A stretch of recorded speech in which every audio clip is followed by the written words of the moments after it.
Black dhaba ये हम इसलिए कह रहे हैं कि इन ढाबों के पीछे इतने काले खेल हैं जिनको हम आज उजागर करेंगे। जी हां, हापुड़ पिलखुआ विकास प्राधिकरण के दिखावे वाले बंद का पूरा सच बताएंगे कि कैसे ढाबा संचालक के आगे प्राधिकरण के अधिकारी पूरी तरह से नतमस्तक है। अवैध रूप से ढाबे चलाए जा रहे हैं, ना तो कोई मानक है और ना ही फायर एनओसी है। प्राधिकरण के अधिकारी भी ढाबा संचालकों के आगे पूरी तरह से बेबस है और लाचार है। यह रिपोर्ट देखिए। हापुड़ पिलखुआ प्राधिकरण की कारस्तानी।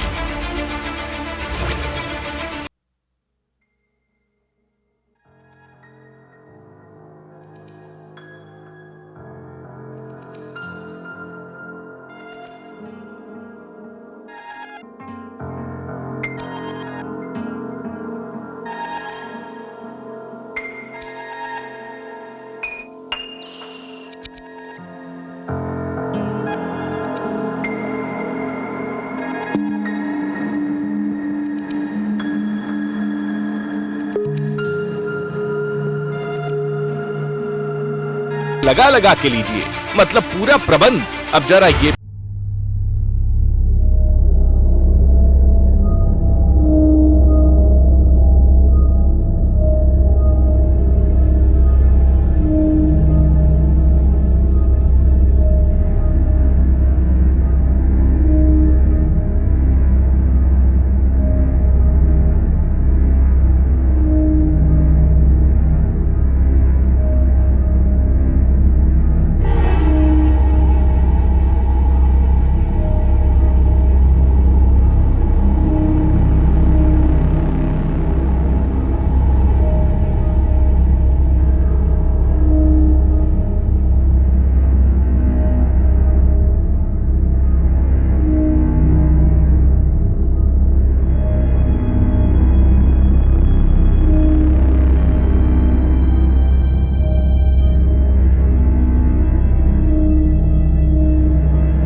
ढाबा संचालकों के आगे साहब की मजबूरी है। अब आप सोच रहे होंगे कैसी मजबूरी? अरे वही मजबूरी जो एक नौकर को अपने मालिक के सामने होती है, वही मजबूरी जो याचक की देने वाले के सामने होती है। समझ में ही आ गया होगा। इसलिए तो अवैध ढाबों पर खुलेआम खाना परोसा जा रहा है। इन सील हुए ढाबों पर प्राधिकरण अपना पूरा आशीर्वाद बरसा रहा है और नजराने मिल रहे हैं ना, इसलिए तो साहब ने आंखों पर काली पट्टी चढ़ाई हुई है। प्रशासन ने 27/1/2024 को जो नेशनल हाईवे 9 है उस पर जो ढाबे हैं उन पर सील किया था।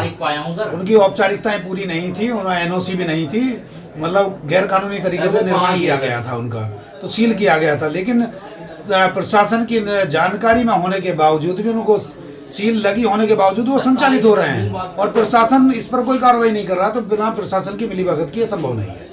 अब जरा दो विभागों के दो अधिकारियों के बयान आपको सुनाते हैं। जो पहेली उलझी हुई है उसको थोड़ा सा सुलझाते हैं।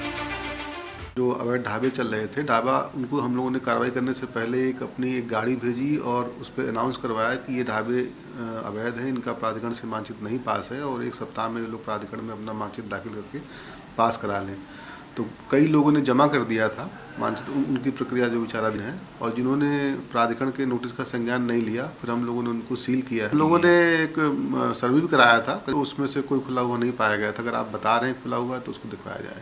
FIR का ऐसा कोई प्रक्रिया, FIR तब होता है जब हमारे सील करने के बाद कोई अगर कोई कार्रवाई जो है उस पर कोई काम कर रहा है या दोस्तीकरण के बाद भी कार्रवाई की जा रही है। देखिए, रेस्टोरेंट, ढाबे जो है असेंबली बिल्डिंग कैटेगरी के अंदर ऑक्यूपेंसी में आते हैं, और उनमें जो भी कवर्ड एरिया 500 स्क्वायर मीटर से ज़्यादा है उनके अंदर अनापत्ति प्रमाण पत्र लेना है एज़ पर HPDA के बायलॉज, वो अनिवार्य है, उसमें लिखा हुआ है।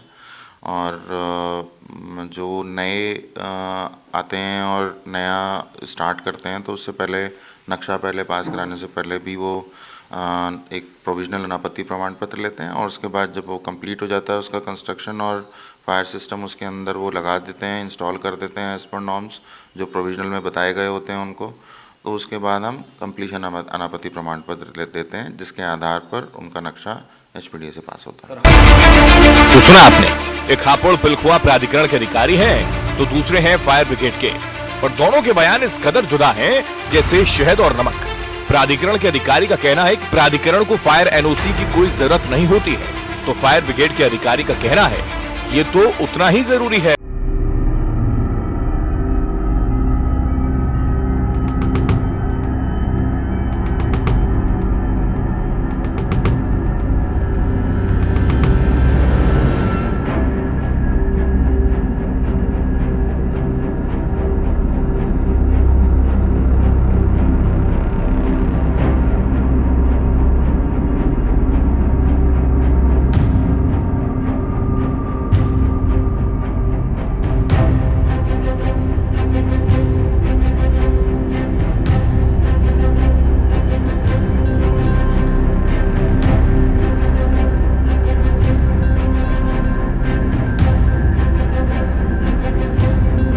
रहा था तो कहां सो रहा था प्राधिकरण?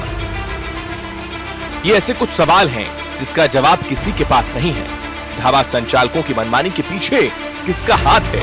किसे योगी सरकार के बुलडोजर और प्रशासन के हंटर का डर नहीं? विकास प्राधिकरण के अधिकारियों के गोलमोल जवाब कई तरह से सवाल खड़े कर रहे हैं।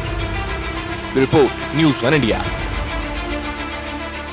और चलिए ज्यादा जानकारी के साथ न्यूज रूम से ब्यूरो चीफ निशांत शर्मा हमारे साथ जुड़ चुके हैं, और हापुड़ से हमारे संवाददाता ताहिर खान हमारे साथ हैं। सबसे पहले न्यूज रूम का रुख करेंगे। निशांत जी, आपके पास आऊंगी। सवाल यही कि आखिर किसकी शह इतनी है कि इतने अवैध ढाबों का संचालन हो रहा है? प्रशासन की नाक के नीचे अवैध जो ढाबे हैं वो संचालित हो रही हैं। आखिर इन पर कार्रवाई क्यों नहीं हो रही है? सबसे बड़ा सवाल यही है। देखिए प्रभा, जिस तरीके से कहा जा सकता है कि 27 जनवरी को प्राधिकरण कार्रवाई तो करता है, दिखावे के लिए कार्रवाई की जाती है, सीलिंग की कार्रवाई की जाती है, जिसमें 10 ढाबे जो NH9 पर बने हुए 10 ढाबे हैं उनके खिलाफ सीलिंग की कार्रवाई की जाती है और उनको नोटिस दिए जाते हैं। हालांकि उसके अलावा 3 कॉलोनाइजर जो अवैध प्लॉटिंग हो रही थी उनको भी नोटिस दिए गए, उनके खिलाफ भी सीलिंग की कार्रवाई की गई। और जिस मामले में जब न्यूज़ 1 इंडिया ने पड़ताल की तो पड़ताल में जो प्राधिकरण के अधिकारी हैं कैमरे पर कहीं ना कहीं हड़बड़ाते हुए दिखे। जब हमने उनसे बात करी प्राधिकरण के अधिकारियों से, उनका कहना था कि क्या इनके, हमने पूछा जब उनके मानक पूरे हैं क्या ये NH9 पर जो ढाबे चल रहे हैं, तो उनका कहना था इनको फायर NOC की कोई जरूरत नहीं है, क्योंकि कहीं ना कहीं छोटे स्तर में छोटे जमीन के टुकड़ों में चल रहे हैं, इनको फायर NOC की जरूरत नहीं है। और उसके बाद जो है प्राधिकरण के अधिकारियों ने जो हम आपको दिखा रहे हैं, ये जो आप देखिए कि इसमें तकरीबन 10 ढाबे और 3 जो है प्लॉटिंग, इनको सीलिंग की कार्रवाई की, इनके खिलाफ कार्रवाई की। और उसके बाद जो है पूरे मामले में खान पूर्ति करने के बाद जो है मामले में टामाटोल कर दिया। अब जो ढाबे हैं वो लगातार संचालित हो रहे हैं, एक भी दिन के लिए ढाबा कोई बंद नहीं हुआ। हालांकि हमारी टीम खुद गई थी और जिसके बाद जो है हमने फायर विभाग के जो CFO हैं मनु शर्मा, उनसे बात करी तो मनु शर्मा का कहना कि 1 से 2 ढाबे के अलावा किसी के पास भी फायर NOC नहीं है, बिना फायर NOC के चल रहे हैं। और उनका यह भी कहना था अगर इंसान को जब सांस लेने की जरूरत होती है तो इसी तरीके से एक ढाबे को फायर NOC की जरूरत होती है। अगर कोई हादसा हो जाए तो उसका जिम्मेदार कौन होगा? कहीं ना कहीं लगातार इस तरीके के सवाल हैं। एक तरफ जो प्राधिकरण है कहीं ना कहीं वो लीपापोती कर रहा है मामले में, और दूसरी तरफ जो है फायर विभाग के अधिकारी साफ तौर पर कह रहे हैं कि किसी के पास फायर एनओसी नहीं है, सिर्फ एक दो ढाबे को छोड़कर। हालांकि इनको हर तरीके के मानक पूरे कराने होते हैं। NH9 से भी परमिशन लेनी होती है, प्राधिकरण से भी लेनी होती है, फूड विभाग से भी लेनी होती है, उसके अलावा फायर विभाग से भी लेनी होती है, लेकिन बिना मानकों के लगातार धड़ल्ले से संचालित हो रहे हैं। और जिस तरीके से आप देख सकते हैं कि इस लिस्ट में तमाम ऐसे बड़े बड़े ढाबों के नाम हैं। मैं बता दूं, बरकत ढाबा, शिवा गंगा ढाबा, चोटी वाला ढाबा, यात्री प्लाजा कहना श्याम, क्लासिक टूरिस्ट ढाबा, गंगा यात्री plaza, new Shiva tourist dhaba. आपने लगातार नाम सुनेंगे, न्यू शिवा टूरिस्ट के नाम से बड़े बड़े ढाबे बने हुए हैं। और उसके अलावा तमाम कॉलोनाइजर हैं जो लगातार NH9 पर हापुड़ प्राधिकरण की छत्र छाया में लगातार कहीं ना कहीं प्लॉटिंग हो रही है। और जो भूमाफिया कॉलोनाइजर हैं वो कहीं ना कहीं पूरी तरीके से सक्रिय हैं। जी बिल्कुल निशांत जी, फिर से आपके पास लौटूंगी। ताहिर, देखिए जिस तरीके से प्राधिकरण कार्रवाई का दावा तो कर रहा है, लेकिन सिर्फ यहाँ पर दिखावा हो रहा है। अवैध जो ढाबे हैं वो लगातार संचालित हो रही है। आखिर सवाल यही कि प्राधिकरण इन अवैध संचालकों के आगे नतमस्तक क्यों है? आखिर कार्रवाई के दावे खोखले क्यों साबित हो रहे हैं? प्राधिकरण कार्रवाई कर रहा है, उससे तो ऐसा ही लगता है कि प्राधिकरण जो है ढाबा संचालकों व जो कॉलोनाइजर हैं उनके आगे नतमस्तक है। आपको बता दूं, जिस तरीके से हमारे सहयोगी निशांत ने बताया कि NHI पर तकरीबन 9 ढाबों को सील किया गया था, जिसमें बड़े बड़े नामी ढाबे थे। और उनको बताया गया प्राधिकरण ने कि इनके जो है नक्शे पास नहीं है, और उसके बाद उन ढाबों पे सील लगा दी गई। जब न्यूज वन इंडिया की टीम वहां पर पहुंची तो आप तस्वीरों में साफ देख सकते हैं किस तरीके से सील लगी होने के बावजूद भी तो ढाबे बेखौफ होकर चल रहे थे। हालांकि प्राधिकरण इस बात की जरूर कह रहा है कि अगर ढाबे चलते हुए हैं तो इन पर कार्रवाई की जाएगी। हालांकि हमने टीम भेजी थी तो ऐसा कोई मामला नहीं है। जब न्यूज वन इंडिया की टीम इन ढाबों पर पहुंची तो तस्वीरों में साफ देख सकते हैं किस तरीके से खाना परोसा जा रहा है लोगों को, जो यात्री है वहाँ आ रहे हैं और खाना खा रहे हैं। उसके अलावा जो प्राधिकरण की जो दावे हैं वो सरासर खोखले हैं। हालांकि इसके अलावा और भी बड़े बड़े नाम हैं जो ढाबे यहाँ चल रहे हैं, जहाँ प्राधिकरण व फायर अधिकारियों की बातों में समानता नहीं आती। फायर अधिकारी कहते हैं कि हर वो ढाबा जो कमर्शियल एक्टिविटी करता है उसको जो है फायर की एनओसी की जरूरत होती है, क्योंकि जहाँ लोग इकट्ठा होते हैं कभी भी कोई हादसा हो जाता है, हो सकता है, खाना बनता है, लोगों की जिंदगी जो है का मसला होता है, जिसको लेकर फायर एनओसी की बहुत सख्त जरूरत है। वही जो प्राधिकरण के अधिकारी है वो कहते हैं कि 500 मीटर से अधिक का जो ढाबा है उस पर फायर एनओसी चाहिए, उसके अलावा किसी की जरूरत नहीं होती। अगर हापुड़ की ही बात की जाए तो फायर एनओसी किसी भी ढाबे पर फायर एनओसी नहीं दी गई है। जो फायर अधिकारी है उन्होंने साफ तौर पर बताया कि किसी भी ढाबे ने, जितने भी हापुड़ में ढाबे हैं, एक भी ढाबे ने फायर के लिए ना तो अप्लाई किया है ना ही उनसे फायर एनओसी ली है।